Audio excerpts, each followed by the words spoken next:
According to the Cambridgeshire research group, 1 in 4 people across our county suffer from some form of mental health disorder. One local girl, who has suffered from depression and anxiety since she was 15 years old, told me of how she gradually felt more and more depressed until she felt she could no longer carry on. I'd have horrible thoughts in my head like, why are you even here? You're nothing to anybody. I started to have the thoughts of trying to kill myself, and it was a really scary time because it was like you were in constant black. You wouldn't be able to do anything because the only thing that would get you through the day is a thought of maybe it's going to end. Steph suffers with bipolar, and her constant mood changes started to have an effect on her job. There would be really good days where I'd be fine. I'd go through work and I'd be fine. We'd have a great laugh and the shifts would go fine. And there were some days where I'd go in and I really struggle. I'd be like, I really don't want to be here. I made it a point to tell people, not in the sense of, oh, look at me, I've got depression. It was in a sense of almost like a cry for help. Struggling to cope with the pressures of work, Steph knew it was important that her managers had some understanding of what she was going through. I think if they'd have had that, maybe not necessarily training, but just like the thought every now and then, like it wouldn't hurt to maybe read upon it maybe and just be like, right, okay, I understand these symptoms.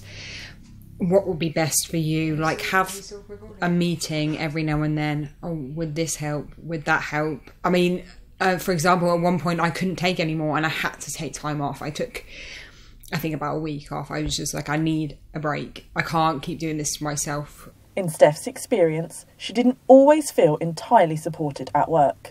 It did make me think a little bit, well, is it just because they don't want to have to deal with it in the workplace that they gave me that time off? Sometimes when it wasn't convenient, for example, you can't expect you to have a little breakdown. It comes whenever it wants to. And if you're you could be in the middle of, I mean, for example, I've had, I went out for a meal with my family and I just broke down. There was no reason behind it. You just can't help it. And that did happen at work sometimes. And if it was, say, a busy day, you wouldn't get the support. It would be a burden. But when you're in a place that you effectively spend 80% of your time, you need to feel that. And when you don't, you feel so alone. With 1 in 4 people suffering from mental health, having support at work is vital.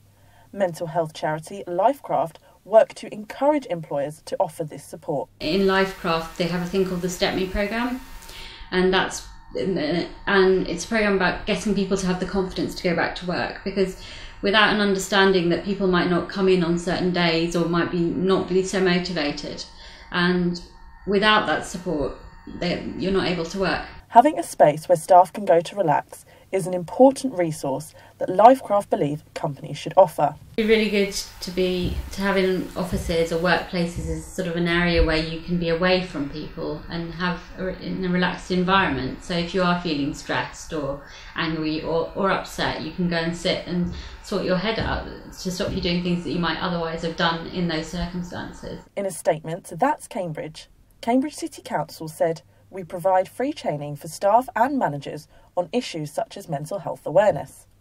A confidential counselling service is available for employees who are in some form of distress, whether caused outside of work or because of it.